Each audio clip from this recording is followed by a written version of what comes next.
নমস্কার বন্ধুরা, welcome to SB sport zone. আবারও নিয়ে চলে এসেছি তোমাদের জন্য বেশ কিছু বড় ট্রান্সফার আপডেট নিয়ে। খুবই একটা গুরুত্বপূর্ণ ভিডিও হতে চলেছে। ভিডিওটা সবাই প্রথম থেকে শেষ পর্যন্ত দেখবে।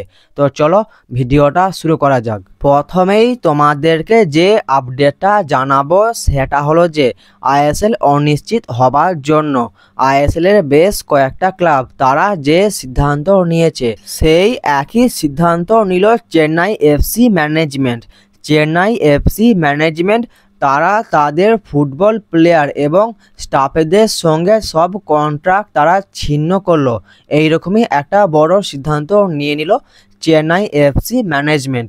আইএসএল এর বেশ কয়েকটি ক্লাব তারা যে পথে হেঁটেছে সেই পথেই হাঁটলো চেন্নাই এফসি ম্যানেজমেন্ট, তারাও সেই একই সিদ্ধান্ত নিয়ে নিল। তো চেন্নাই এফসিকে নিয়ে এই আপডেটটাই ছিল, আপডেটটা তোমাদেরকে জানিয়ে দিলাম।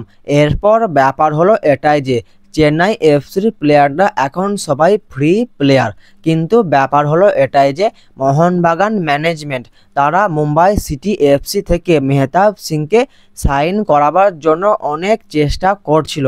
তো এখন ডিলটা নিয়ে তেমন কোনো খবর নাই, কিন্তু ব্যাপারটা হলো এটাই যে মোহনবাগান ম্যানেজমেন্ট তারা চাইলে প্রীতম কোটালের ওপর নজর দিতে পারে। মেহতাব সিংকে ছেড়ে প্রীতম কোটালের ওপর নজর দিলে হয়তো ডিলটা ভালো হতে পারে। মানে ডিলটা নিয়ে তেমন কিছু খবর নাই, কিন্তু এটা আমার নিজস্ব ব্যক্তিগত মতামত। মোহনবাগান ম্যানেজমেন্ট তারা যদি প্রীতম কোটালের প্রতি আবারও ইন্টারেস্ট প্রকাশ করে হয়তো তাকে সাইন করাতে তেমন কিছু সমস্যা হবে না। পরবর্তীকালে যদি কোনো আপডেট জানতে পাওয়া যায় আমি তোমাদেরকে অবশ্যই জানিয়ে দেব। এরপর কথা বলবো Jamshedpur FC, Kerala blaster FC এবং চেন্নাই এফসির প্রাক্তন বিদেশি স্ট্রাইকার জর্ডান মোরে। এই জর্ডান মোরে তিনি বিদেশের একটি ক্লাবে সাইন করে দিয়েছেন। তিনি মালয়েশিয়ার সুপার লিগ ডিপিএমএমএফসিতে তিনি সাইন করে দিয়েছেন। জর্ডান মোরেকে নিয়ে এই আপডেটটা ছিল, আপডেটটা তোমাদেরকে জানিয়ে দিলাম। এরপর আমরা কথা বলবো মোহনবাগানকে নিয়ে। মোহনবাগানের মাঝমাঠের প্লেয়ার আপুইয়া তিনি একটা চোট পেয়েছেন, আশা করি তোমরা সকলেই জানো। আপুইয়ার চোট নিয়ে লেটেস্ট যে আপডেটটা জানতে পাওয়া যাচ্ছে যে আপুইয়ার চোটটা তেমন একটা গুরুতর নয়।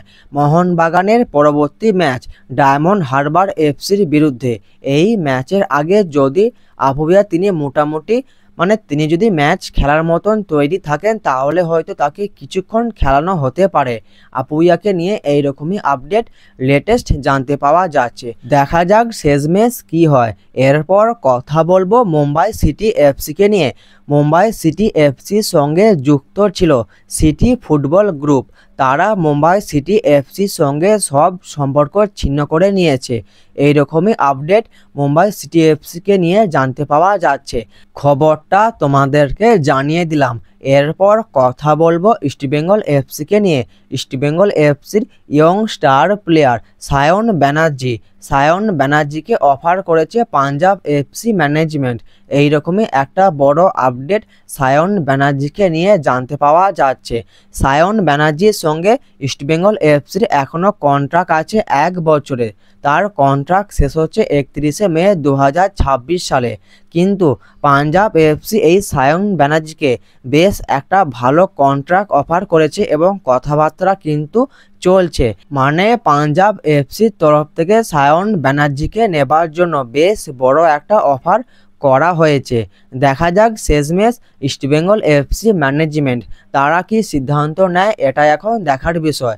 তো কথাবার্তা চলছে এবং কথাবার্তা বেশ অনেকটাই এগিয়েছে, এইরকমই আপডেট জানতে পাওয়া যাচ্ছে। পরবর্তীকালে যদি আরও কোনো আপডেট বেরিয়ে আসে আমি তোমাদেরকে অবশ্যই জানিয়ে দেব। পরবর্তী যে আপডেটটা তোমাদেরকে জানাবো চেন্নাই এফসির অ্যাসিস্ট্যান্ট কোচ নোয়েল উইনসল।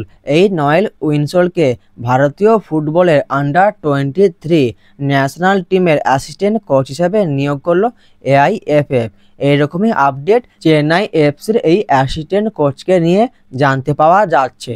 তো আজকের এই ভিডিওতে তোমাদেরকে এই আপডেটগুলোই জানানোর ছিল, আপডেটগুলো তোমাদেরকে জানিয়ে দিলাম। ভিডিওটা ভালো লাগলে ভিডিওটা অবশ্যই একটা লাইক করে দিও। যারা আমাদের চ্যানেলে প্রথমবার আসবে চ্যানেলটা অবশ্যই সাবস্ক্রাইব করে দিও। তো দেখা হচ্ছে নতুন কোনো একটা ভিডিওতে।